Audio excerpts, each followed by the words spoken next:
සුබ දැසනක්. අද අපි කතා කරන්න යන්නේ ප්‍රතික්ෂේප වීම ගැන. නැත්නම් රිජෙක්ෂන්. ප්‍රතික්ෂේප වීම කියන මාතෘකාව ගත්තම ප්‍රතික්ෂේප වීම ගොඩක් වෙන්නේ අපේ පවුලෙන් වෙන්න පුළුවන්, අපි ආදරය කරන කෙනාගෙන් වෙන්න පුළුවන්, අපේ සමීපතනින්ගෙන් වෙන්න පුළුවන්. ඒ හැම තැනකින්ම අපිට ප්‍රතික්ෂේප වීම කියන දේ වෙන්න පුළුවන්. සමාජයෙන් වෙන්න පුළුවන්. ප්‍රතික්ෂේප වීම කියන ගණේට ගත්තට පස්සේ ප්‍රතික්ෂේප වීම කොන් කිරීම, නැත්නම් මේ කෙනාවේ සමාජ මට්ටමින් ඈත් කිරීමට උත්සාහ කිරීම වගේ දේවල් බලපානවා ඔය රිජෙක්ෂන් නැත්නම් ප්‍රතික්ෂේප වීම කියන ප්‍රතික්ෂේප කිරීම කියන එක යටතට. මිනිස්සෙක් සාමාන්‍යයෙන් කෙනෙක්ව ප්‍රතික්ෂේප කරන්නේ ඇයි? අපේ ප්‍රශ්නේ.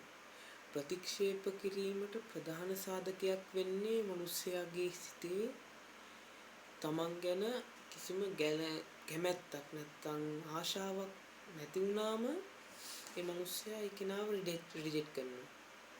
නැත්නම් ඒ කෙනාව ඈත් කරන්න උත්සාහ කරනවා.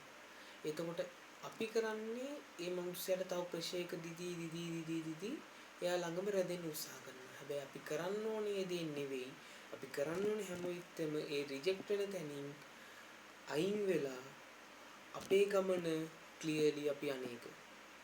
මොකද ඒ රිජෙක්ෂන් එක අපේ ජීවිතේ සාර්ථක කරගන්න අපිට ගොඩක් ලේසි වෙනවා.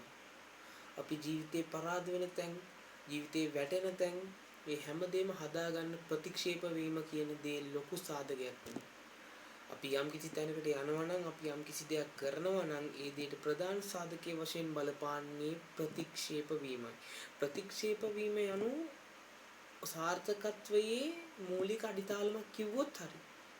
මොකද හැම සාර්ථක මිනිස්සෙක්ම යම් කිසි ප්‍රතික්ෂේප වීමක්, අසාර්ථක වීමක් සමග තමයි සාර්ථකත්වයට යන්නේ. හුඟක් මිනිස්සු ප්‍රතික්ෂේප වෙන තැනින් ගොඩක් මොටිවේට් වෙනවා. ඒ කියන්නේ කට්ටිය උත්සාහයෙන් ජය ගන්න හදන ওই ප්‍රතික්ෂේප වෙන තැන් වලින්. දැන් කෙනෙක් ඔයාලට කිව්වනම් ඔයාලට බෑ කියලා, ඔයාලට කැමති නෑ කියලා කිව්වනම් ඒ කෙනාට පේන්න ඔයා දියුණු වෙන්න පටන් ගන්නවා. ඔයා ඒ ප්‍රතික්ෂේප වීමෙන් ජීවිතේ කොට දාගන්න පටන් ගන්නවා.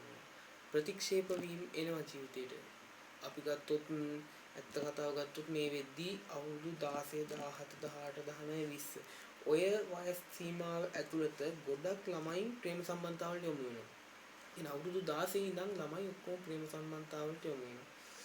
ඉතින් එහෙම බැලුවම ඒ කාලේ ඇතුළතදී ප්‍රතික්ෂේප වීම, සිත් රිදීම්, බිඳ වැටීම්, අසාර්ථක වීම, ජීවිතේ කම්කටොළු ගොඩක් එක ජීවත් වෙන කාලයක් තමයි නවයෝනියට පියවර තියෙන මූලික කාලය. නැත්තම් ටීන් යූත් කෙනෙක් වුණාට පස්සේ ඒ ළමයා ජීවිතේ යථාර්ථය දකින්න ගන්නවා. ඒ ළමයා ජීවත් වෙනවා කියන එකේ හැඟීම මොකද්ද? ජීවත් වෙනවා කියන එකේ තේරුම මොකද්ද? සමාජය ගැන දැනගන්නවා. මොකද ඒ ළමයා අවුරුදු ඉපදිච්ච දවසේ සිට අවුරුදු 11ක් 12ක් යනකම් ඉන්නේ අම්මගේ තාත්තගේ වපසිරිය තුල. අවුරුදු 13 දිත් වැඩියට ලොකුවට සමාජගත වෙන්නේ නැහැ. අවුරුදු 13 14 යන කාල සීමාවදී නමුත් අවුරුදු 15 16 17 18 යන සීමාවලදී ළමයා බොහෝ විට සමාජගත වෙන්න ඉඩ තියෙනවා. මොකද මේ සමාජගත බොහෝ විට නෙවෙයි සමාජගත වෙනවා. මොකද ඒ වෙන්නේ හැම දෙයකින්ම දැනුම් තේරුම් ඇති සමාජයකට. මොකද මේ සමාජයේ හොඳ පැති තියෙනවා, නරක පැති තියෙනවා. අපි තෝරගන්න පැත්ත අනුව තමයි අපි ගමන් කරන්නේ. ඒ ළමයා හරි පැත්තක් තෝරගත්තොත් ඒ ළමයාට සාර්ථකත්වයක් තියෙනවා. හැබැයි ළමයා වැරදි පැත්තක් තෝරගත්තොත් එතන යාට බලපෑමක් තියෙනවා. ඉතින් හැමතිස්සෙම එන්නේ කාලය තුලදී එතකොට ඒ ළමයා නරක පැත්තකට යොමු වුණොත් ප්‍රතික්ෂේප වීමක් නිකන් හිතන්නකො අපි දැන් නරක එක ළමයෙක් ඉන්නවා. ඒ ළමයා නරක පැත්තට යොමු වෙනවා. ඒ ළමයා ඒ නරක පැත්තට යොමු වෙනවත් එක්කම යාට ප්‍රතික්ෂේප වීමක් වෙනවා. ප්‍රතික්ෂේප වීමක් එනවත් එක්ක මේ ළමයා නරක පැත්තකට යොමු වෙනවා කියන්නේ එතන ලොකු අවුලක් හිටිනවා. ඒ ළමයාගේ ජීවිතේ නැත්තරම් නැති වෙනවා. හැබැයි මොලේ පාවිච්චි කළා වැඩ කරන ළමයා සාර්ථකත්වයට යන්න දඟලන ළමයා කවදාවත් ඒ නරක පැත්ත කියන්නේ නැහැ. හැමතිස්සෙම he selected the best and the good path to achieve his goal.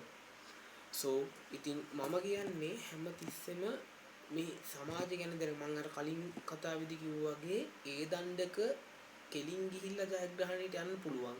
හැබැයි ඒ දණ්ඩ මැදදී අපි වැටුනොත් මේ පැත්තේ නරක මේ පැත්තේ හොඳ. ඒක නිසා අපි හැමෝම තේරුම් ගන්න ඕන දෙයක් තමයි ජීවිතේ ගොඩදා ගන්න ඕනේ හොඳ පැත්තෙන් කියන එක. ඉතින් ඔය ප්‍රතික්ෂේප වීමයි ජීවිතේ ගොඩදා ගන්නවයි එකට ගෑවෙන තැන තමයි, එකට සම්බන්ධ වෙන තැන තමයි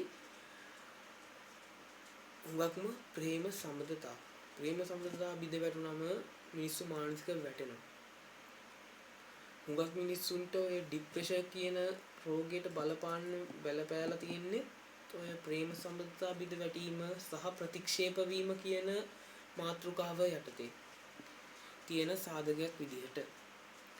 ඔය ප්‍රතික්ෂේප වීම මිනිස්සුන්ව අසාර්ථක කරනවා කියන එකට නම් වඩා මම කැමති ප්‍රතික්ෂේප වීම මිනිස්සුන්ව සාර්ථක කරනවා කියන. ප්‍රතික්ෂේප වීම 1000ක් මැද්දේ යන මනුස්සයා එයාගේ සාර්ථකත්වයට යන්නේ කාටවත් හිතා ගන්න බැරි විදිහට.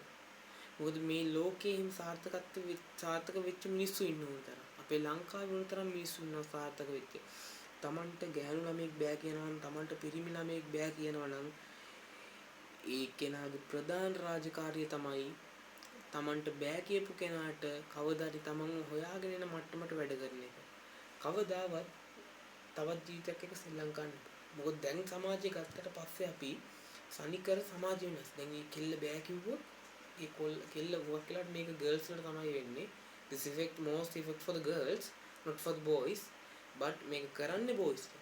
දැන් මේ ගෑනු ළමෙක් Taman ගිහිල්ලා ගෑනු ළමෙක්ගෙන් කැමැත්ත අහනවා නම් ඒ ගෑනු ළමයා Tamanට බෑ කිව්වොත් එක්කෝ ඒ ගෑනු ළමයා ත්‍රෙඩ් කරනවා. ඒ ගෑනු ළමයා තර්ජනය කරන්න බලනවා. තර්ජනය කළා ඊට පස්සේ ඒ ගෑනු ළමයාගේ AI ෆොටෝස් නැත්තම් තව එක softwares වලින් හදන්න පුළුවන් ෆොටෝස් වල එක තැන් වලට අප්ලෝඩ්ස් කරනවා. ඒ ළමයාව නැති කරනවා. හැබැයි හරි පිරිමියෙක්. ඔය මාතෘකාව ඔය කතාව කරන්නේ කොල්ලෝ. But if you are a matured man you never do that.